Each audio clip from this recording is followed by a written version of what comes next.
Do you have lead in your blood? You don't know. I don't know. I would assume This yes. question I ask everybody. Yeah. Okay.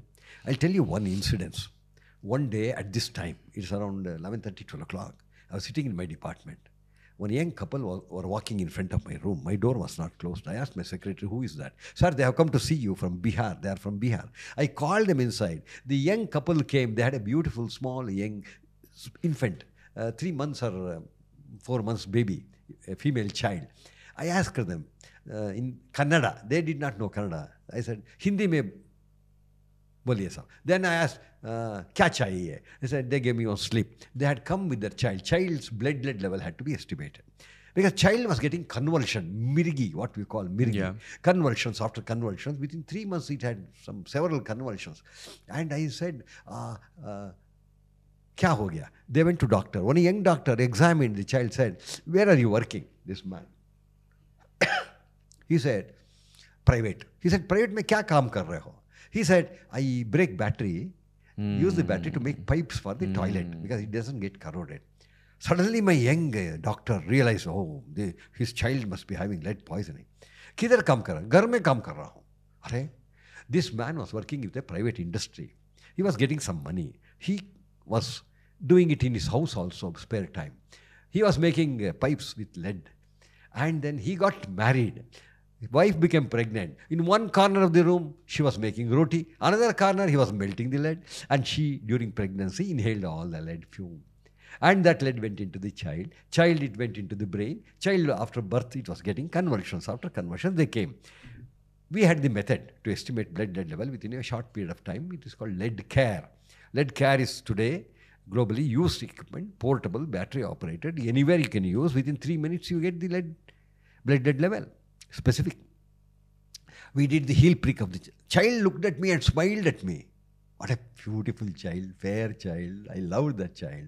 I took that child in my hand. He did not cry. We did the heel prick, took the blood. Child did not cry. Then he said, "Kitna time lagega, sahab?" I said, 10-15 minutes. They were waiting. I asked them to sit. They refused to sit. They had no footwear. He's asking how much money he has to pay. I said, don't worry. He was searching in all packets, some coins, some money. Poor fellow. We did not want to collect money. Then this child suddenly got very powerful convulsion in my hand. Became still. I was worried. Called nurses and doctors, came and examined. Said, sorry, sir. Child was dead in my hand. Child was dead. I could not keep the child on the table nor give it to him. It was a terrible thing which I never experienced any time in my life. I lost a child in my hand that day. He's asking, report came, only 69 microgram per 100 ml. 69 microgram. Microgram is 1/100th of a milligram. 1 milligram. 1 milligram is 1/100th of a gram. 1,000th of a gram. Microgram is 1,000th of a milligram. Milligram is 1,000th of a gram. 1 gram is 1,000th of a kilogram. See, such a small amount, 69 microgram. The child had passed away, died. He asked, report aa gaya sahab, bachchi theek ho jayega. I said, from now onwards, no more problem to your baby. It's no more. If it had survived, it would have had severe brain damage or some neurological problem. They cried, I cried. Terrible. Handed over the body to them. Even then, he's asking how much money I should pay. Terrible thing. Life is lost. So you said the child had 69 microgram, and you said like the safe limits in today's world is 3 microgram. 3 microgram today. It was, I can't follow that scenario. Then somebody asked me, are you born to your parents out of choice or by chance? Are you born to your parents out of choice, by chance? By chance, not by choice. The child was born there. I could have been, you could have been born as that child. Millions of children working, born to this kind of backyard smelters in their homes. What is the status? Can we not prevent it? Are they not our children? This is something which made me to take up this lead work to a more serious level. lot of people are involved, a lot of work has been done, hundreds of papers are published, and a lot of improvement has happened. Still, majority of our population, they need awareness, lead awareness. Playground should be quality play environment for children. My friend, one of my advisors, N. Shashidhara, proposed leader program, lead educator program. Quality play environment for children, QPEC projects. He said we should have train the youngsters, project STEP, student talent exploration project on lead and heavy metals. There are a lot of people are supporting, helping in this direction.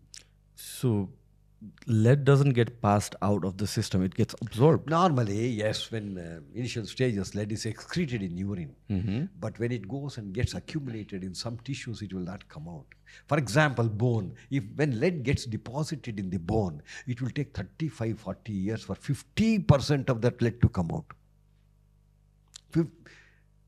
Imagine, 35 years you have to wait for 50% of the lead you have accumulated in your reserve bank bone. Do you call that like half-life of lead? Half-life. Okay. By that time, enough damage is done. Ladies today, at the age of 30, 35, even before menopause, have joint pain.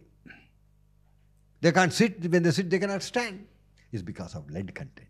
So just like you helped remove lead from petrol, is it done in terms of paint as well? Chelation. No, I mean in paint as well. Paint. Is it lead-free right now? No. Lead-safe paints are now available. There is no need to add lead in the paint. So we have lead-safe paints. We had a meeting with paint manufacturers. We asked them, can you manufacture lead-safe paint below 90 ppm? They said, no, we don't have technology. I said, look, 91% of market share of paint is for India. Remaining 9% for exporting to Singapore. You have the technology, otherwise they would not have accepted. I said, why don't you make it for our children, your children, grandchildren? They said, no. I said, look here, it's secret between you and me.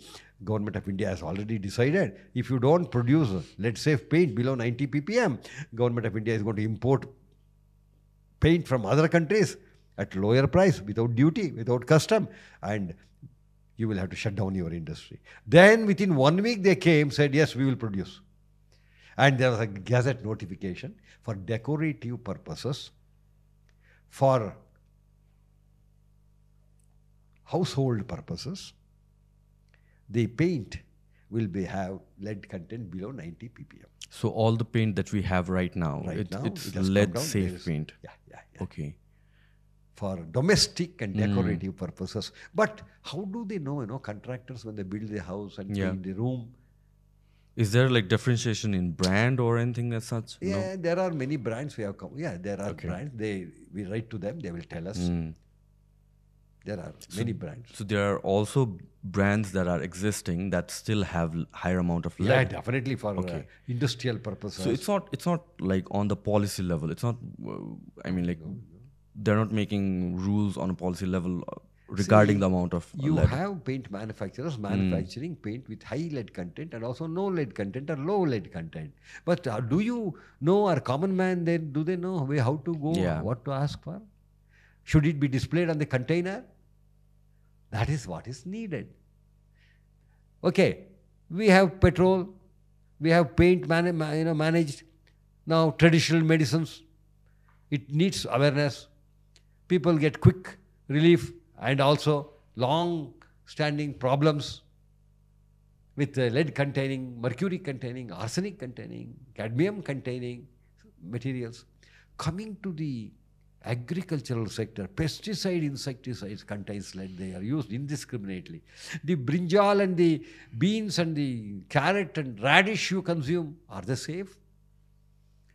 Turmeric powder all over the world, supplied by Southeast Asian countries, contains very high amount of lead. Naturally. Not naturally, they also adulterate to give color and shelf life. Because a lot of times Bangladesh is the first country in the world, I tell you, first country to make zero lead turmeric powder. I am really touched by their commitment and their passion. Is it because of contamination, cross-contamination? Certain amount of contamination is there because of soil. So the primary source is because of the soil, not the factory. That is not the only. They add lead at the time of production. At the time of, I did a small survey, Indo-US project survey. Report is available where it says the additives, food additives, to give color, to give strength, to increase the shelf life. People are indiscriminately using. They want money. They are not bothered about your health or your child's or grandchild's health. Used lead acid battery recycling is one source in unorganized sector, backyard smelting. Another incident happened in Lucknow. A fellow came with his child. The child was like a turkey towel on his shoulder. No activity.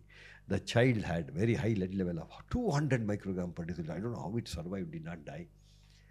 What's a lethal dose of amount of? It varies from person lead to person, depending upon their nutritional status. Also, I would assume that if 3 microgram is the upper limit, it's for adults. So 200 microgram on a child, it's 3 microgram for a child. 3 microgram for a child. For a person working in battery industry with lead, it may be up to 30, 25. There might not be any symptoms.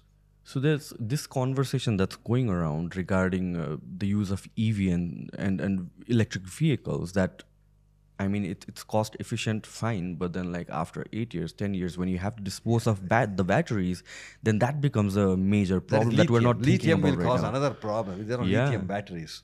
But still, we cannot get out of lead acid battery. Lead acid batteries, contained lead is not going to be harmful. Unless somebody, backyard smelter, comes and breaks and makes something out of that.